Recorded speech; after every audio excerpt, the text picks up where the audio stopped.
తాకట్లో ఉన్న బంగారాన్ని విడిపించి ఆ రోజున మార్కెట్ ధర కట్టి మిగిలిన డబ్బును మీకు అందిస్తుంది కొమ్మూరి గోల్డ్. తప్పులు పాపాలు చేసినందుకు నన్ను ఎంతైనా శిక్షించు, కానీ నా కన్న కూతుర్ని మాత్రం కాపాడు. తను పెళ్లి చేసుకుని ఏ కలతలు కల్లోలలు లేకుండా చల్లగా ఉండేటట్టు చూడు స్వామి. ప్రార్థనలు చాలులే పంకజం. పాపం చేసిన నీలాంటి పతిత కళ్ళల్లో నీళ్లు చూస్తుంటే మండే ఎడారిలో వాన కురుస్తున్నట్టుగా చాలా ఆశ్చర్యంగా ఉంది పంకజం. పరశురాం బాబు పేరు గుర్తుంది కదా, పతిత పంకజం. సమాజంలో హై క్లాస్ సొసైటీకి సంబంధించిన పద్మావతి దేవిగా మారిపోగానే నన్ను మర్చిపోయిందేమో అనుకున్నాను, కానీ గుర్తున్నానన్నమాట. పంకజం, సంఘంలో పరువు ప్రతిష్టలున్న ఆ కలెక్టర్ గారి కుటుంబానికి నువ్వెవరవో, నీ అసలు చరిత్ర ఏమిటో తెలిస్తే నీ కూతురి పెళ్లి జరుగుతుందంటావా? జరగదు. ఆపై నీ కూతురి జీవితం సవ్యంగా ఉంటుందంటావా? ఉండదు. నేను పొగడతలతో ముంచెత్తి నీ సమాజం ఊరుకుంటుందంటావా? బాబు, మీకు దండం పెడతాను. నా కూతురు అమాయకురాలు, అది ఏ పాపం తెలియని పిల్ల. దాని బ్రతికి అన్యాయం చేయొద్దు బాబు. ఎంత గొప్పగా నటిస్తున్నావు. అవునులే, నటించడం, మనుషుల్ని నమ్మించడం నీ పుట్టుకలోనే ఉంది. ఇలా నటించి ఆ రోజు కోర్టులో నా మీద నింద మోపావు. ఆడదానిపై ఉండి రాతిగుండితో రాక్షసిలాగా డబ్బు కాశపడి ఒక నిర్దోషిని జైలు పాలు చేశావు. కటకటాల వెనక్కి వెళ్ళిన నా కథ ముగిసిపోయిందనుకున్నావు, కానీ మళ్ళీ ఇలా పగపట్టిన పాములా ఈ పరశురాం వస్తాడని అనుకోలేదు. అవునా? బాబు, నువ్వేం చెప్తే అది చేస్తాను. అవసరమైతే నా కూతురు పెళ్లి తిరిగిన మరుక్షణం కోర్టులో నిలబడి ఆ రోజు నేను చెప్పింది అబద్ధమని, డబ్బు కోసం నిన్ను దోషం చేశానని ఒప్పుకుంటాను బాబు. అక్కర్లేదు పంకజం, అక్కర్లేదు. ఆనాటి నీ అబద్ధం కారణంగా నేను అనుభవించిన 3 ఏళ్ల జైలు శిక్ష మాసిపోతు. నా బ్రతుకులో వృధాగా 3 ఏళ్లు పోగొట్టుకున్నట్టే ఈ రోజు నీ కూతురు 3 ముళ్ళు పోగొట్టుకుంటుంది. బాబు, అంత దారుణం చెయ్యొద్దు బాబు. బాబు, నా కన్నీళ్లతో నీ కాళ్ళు కడుగుతాను. నా కూతురు బ్రతుకు అన్యాయం చేయొద్దు బాబు, అన్యాయం చేయొద్దు.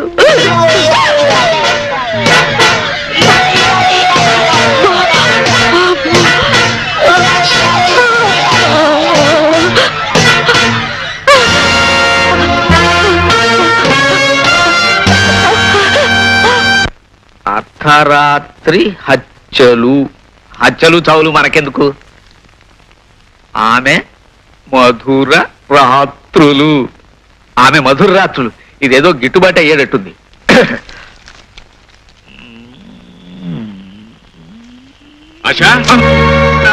ఏమిటి సార్, ఏమిటి కంగారు, ఏమైంది? మీ అమ్మగారు ఆశ ఎక్కడ? వాళ్ళిద్దరు మధ్యాహ్నం బజార్గానే వెళ్ళారు సార్. లక్ష్మి, ఇంతసేపు మీ ఇద్దరు ఎక్కడికి వెళ్ళారు? మేము షాపింగ్కి వెళ్ళి అటు నుంచి మూర్తి అంకుల్ గారింటికి వెళ్ళాం. మరైతే నాకు ఫోన్ చేసింది ఎవరు? మేమేం చేయలేదన్నయ్యా. అయితే దీనికి కారణం మై గాడ్. ఏమండి ఏమండి,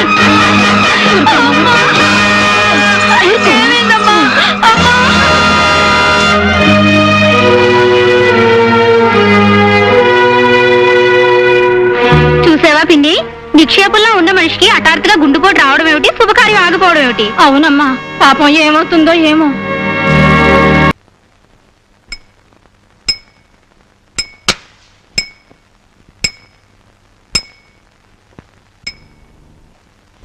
నా మీద పగబట్టి బుస కొట్టే నీ ఆట కట్టించాలనే వచ్చాను పరశురాం. చట్టవిరుద్ధమైన పని నేనేమీ చెయ్యలేదు ఎస్పీ సాబ్. ఆ మాట నీ నోట వస్తుందని నాకు ముందే తెలుసు పరశురాం. అందుకే నేను ఇప్పుడు ఎస్పీగా రాలేదు. చట్టాన్ని అనుసరించి రూల్స్ ప్రకారం నడవాల్సిన అవసరం నాకు లేదు. కారణం, రాజీనామా అనే కత్తెరతో నా చేతులకున్న చట్టం అనే బంధాన్ని కత్తిరించబోతున్నాను. ఐసి అన్నట్టు చక్కని చుక్క నీ చెల్లెలలో ఉంది. అర్జెంటుగా అందరూ క్లబ్ ఖాళీ చేయండి.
విజయ్,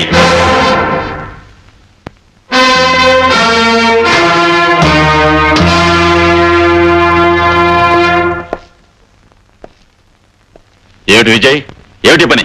నాతోరా.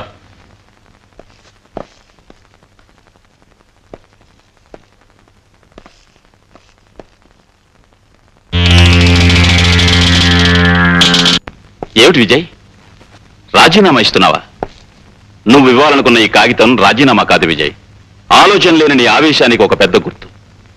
పరశురాము గురించి పదే పదే ఆలోచిస్తూ నువ్వు మతిలేని వాళ్ళ తయారవుతున్నావు. అవును సార్, నేను మతిలేని వాళ్ళ మారిపోతున్నాను. నా మనసులోను ఆలోచనలోను నా కళ్ళల్లోనూ అనుక్షణం ఆ పరశురామే మెదులుతున్నాడు. విజయ్, సారీ సార్, ప్రాణానికి ప్రాణంగా చూసుకునే నా చెల్లెలి జీవితంతో ఆ పరశురాం చెలగాటమాడుతున్నాడు. అందుకనే ఆవేశం పట్టలేక కర్తవ్యాన్ని బాధ్యతని మర్చిపోయి ఆ నీచ విషయంలో తొందరపడ్డాను. విజయ్, ఆశా నీ చెల్లెలు మాత్రమే అనుకుంటున్నావా? నాకు కూతురు లాంటిది కూడాను. ఆమె బ్రతుకు గురించి భవిష్యత్తు గురించి నువ్వు ఎంత ఆవేదన పడుతున్నావో నాకు తెలుసు. చూడు, ఇప్పటి వరకు ఆ భుజంగరావు చావు యాక్సిడెంట్ అనే నేను నమ్మాను. కానీ పంకజం సంఘటనతో నాకు కూడా వీటన్నిటి వెనుక ఆ పరశురాము చెయ్యుందని నిర్ధారణగా అనిపిస్తోంది. అతి త్వరలోనే నేరాలు చేసి అతని చేతులకు సంకెళ్లు పడేటట్టుగా అరెస్ట్ వారెంట్ జారీ చేసి ఏర్పాటు చేస్తాను. ఒకే దెబ్బకు రెండు పిట్టలు. నీ అమ్మ చెమ్మ చెక్క. సాప్, ఇక మన కథ నడిపించాలి. చెప్పండి సాబ్. విజయగాడి చెల్లెల్ని ఎత్తుకుపోయి కకావికం చేస్తానని పరశురాం ఛాలెంజ్ చేశాడు. తెలివిగా దాన్ని మనం ఎత్తుకుపోతే అది పరశురాం పని అని విజయగాడు అనుకుంటాడు. దాని తర్వాత వాళ్ళిద్దరూ పొట్టుకు చస్తారు.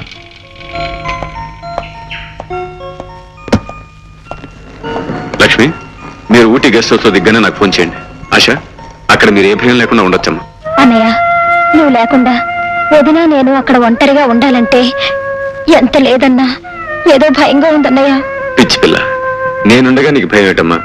ఎలాంటి ప్రమాదం నీకు రాదు. నిజమేనమ్మా, ఏదన్నా ప్రమాదం వస్తే పోలీస్ ఆఫీసర్ కాబట్టి మీ అన్నయ్య గారు భయపడాలి గాని మీకెందుకమ్మా భయం? కుక్కుని నేనెప్పుడు భయపడలేదమ్మా. కాసేపు నువ్వు నోరు ముస్తావా?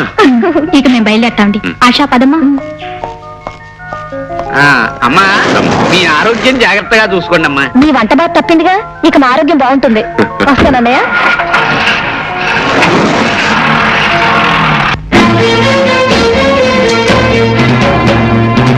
కేశవ తన భార్యని చెల్లెల్ని ఇక్కడి నుంచి దూరంగా పంపించి నా నుంచి తప్పించాననుకుంటున్నాడు ఆ విజయ్. కానీ అతని చెల్లెలు ఆశ ఈ ప్రపంచపు చివరి అంచుకు పారిపోయినా ఈ పరశురాం పట్టుకు తీరుతాడు.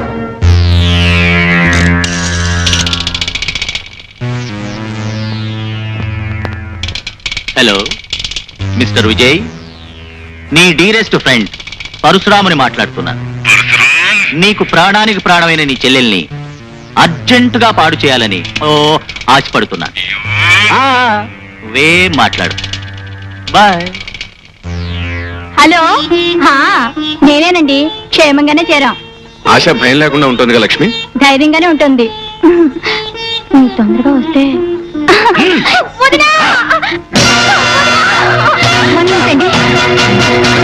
లక్ష్మి,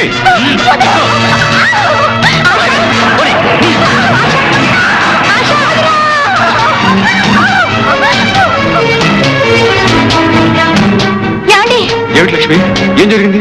ఎందుకలా అర్చావు? ఏమండి, ఎవరి నుంచి తప్పించుకోవాలని ఇంత దూరం వచ్చాము.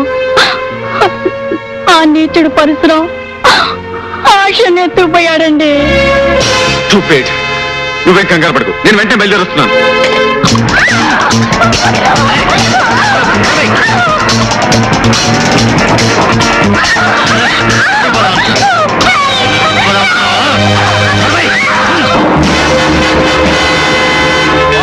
మీరు మీరు చెప్పినట్టుగా ఆశని కట్టిపడేశాను. Very good. నువ్వు తలుపులు తాళం వేసుకుని బయటికి వెళ్ళు. ఆశ, నీకు నిషాతో పాటు ఖుషి నేనిస్తా. కేశవా, ఏమిటి నువ్వు చెప్పేది నిజమా? అవును బాస్. అరిచి అల్లరి పెడుతున్నా ఆశాని ఆ జాకీ కారులో బలవంతంగా తీసుకుపోవడం నేను కళ్ళారా చూశాను. అర్థమైంది కేశవ. జాకీ ఎత్తేమిటు తను నేరం చేసి చట్టం దృష్టిలో నన్ను నేరస్తుడిగా నిలబెట్టాలని పని చేస్తుంటాడు. కేశవ బాస్, ఈ ఊటీలో ఆ జాకీ ఉండే స్థావరం ఎక్కడ?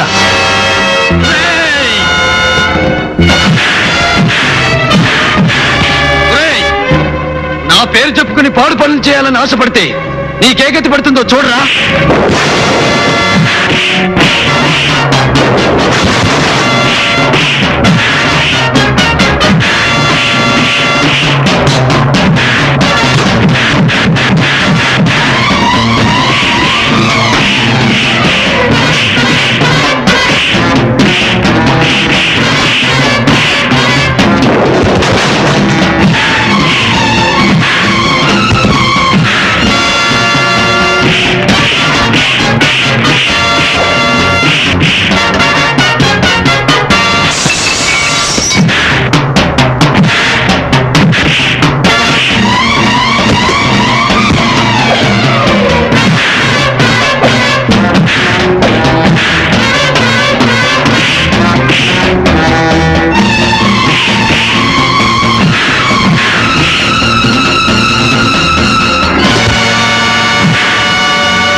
నీ బ్రతుకుని నా చేతుల్లో బంధించడానికి తీసుకొచ్చాను.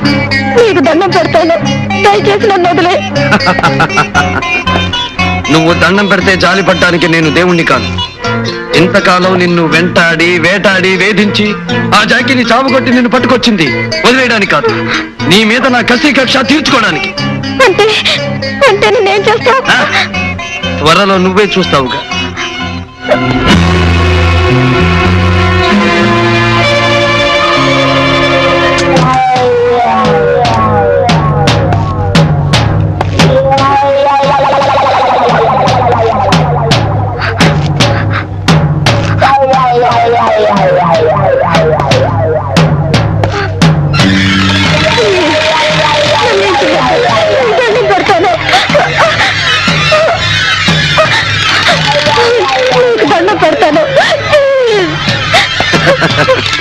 పంజరంలో చిక్కిన చిలకవి నువ్వు, నా చేతుల్లో నలగాలి.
Thank you.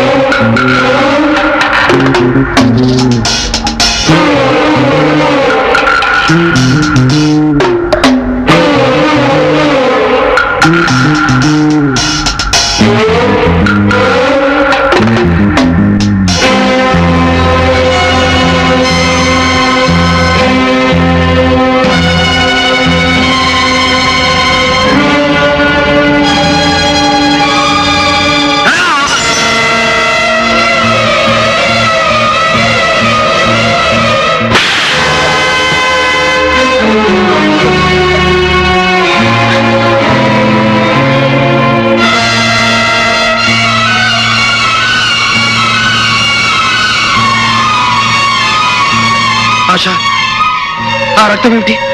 నీ ఒంటి మీద రక్తం ఏమిటి? తుడిచేయి, ఆ రక్తాన్ని తుడిచేయి. మల్లె పువ్వు లాంటి ఆడదాని ఒంటి మీద ఎర్రటి రక్తం నా కళ్ళబడితే నన్ను రక్షించడం కోసం తన ప్రాణాన్ని త్యాగం చేసిన క్షణంలో నా రాధ బాటతో వేసిన కేక నా గుండెల్లో మారుమోగుతుంది ఆశ, మారుమోగుతుంది.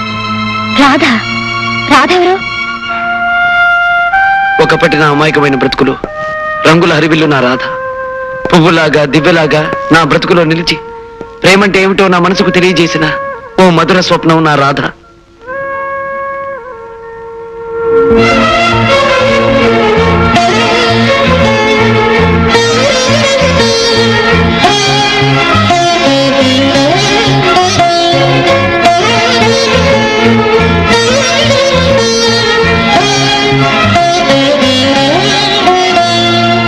జీవితాంతం కలిసి ఉండాలని భగవంతుని ఎదుటి దండలు మార్చుకున్న మేము గుడిలోంచి బయటికి అడుగు పెట్టిన మరుక్షణంలో ఓ దుర్మార్గుడి తుపాకీ గుండు నా రాధను నాకు దూరం చేసింది. రాధ మరణంతో రాముగా అమాయకంగా బ్రతికే నేను పరశురాముడిగా పాషాణంగా మారిపోయాను. అప్పటికి నీతిని నిజాయితీని నమ్ముకున్న నన్ను రూపాయలకు అమ్ముడుపోయే ఒక ఆడదాని కారణంగా మీ అన్నయ్య నాకు నేరస్తుడని ముద్ర వేశాడు. దాంతో మానవుడి నుంచి రాక్షసుడిగా మారిపోయాను. ఆశ, విజయ్ నా ప్రాణానికి ప్రాణం. నా బాధకి తను ఓదార్పుగాను, నా కష్టానికి తను సహాయంగాను ఉండే విజయ్ నన్నేమడిగినా ఇవ్వడానికి నేను సిద్ధం. రే రాము, నీ గుండెకొస్తే చట్టానికి ఇవ్వరా అని అడిగితే ఆనందంగా ఇవ్వగలను ఆశ, ఆనందంగా ఇవ్వగలను. అలాంటి ఆత్మీయుడు నన్ను అర్థం చేసుకోకుండా లేని అపరిందని నానెత్తిని వేశాడు. అందుకే విజయ్ మీద కోపంతో నిన్ను పాడు చేయాలనుకున్నా. కానీ ప్రేమమూర్తి అయిన నా రాధ ముమ్మూర్తులా నీలా ఉండేది. నిన్ను చూస్తే నా రాధే గుర్తుకొచ్చి నీకు అన్యాయం చేయడానికి నా మనసు ఒప్పుకోలేకపోతుంది. ఆశ, నేను నిర్ణయానికి వచ్చాను. విజయ్ని కలిసి నా మనసులో ఉన్న కాస్త కోపం వాడి మీద చూపిస్తాను. నిన్ను మాత్రం ఏమీ చెయ్యను.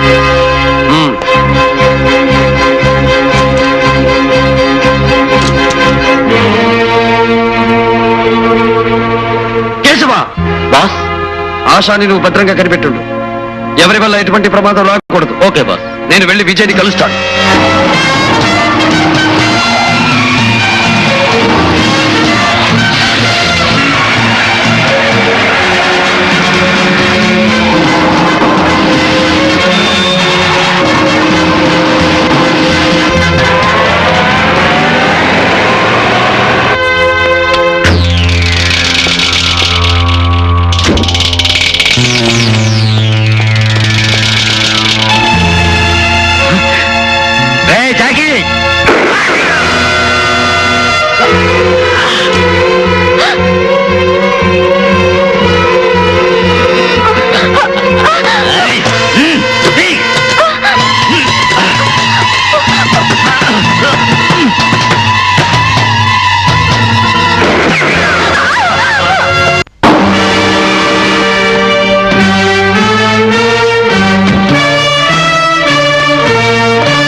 నా మీద పగబట్టి నన్నేమీ చేయలేక అభంశుభం తెలియని నా చెల్లెల్ని ఎత్తుకు వెళ్తావా?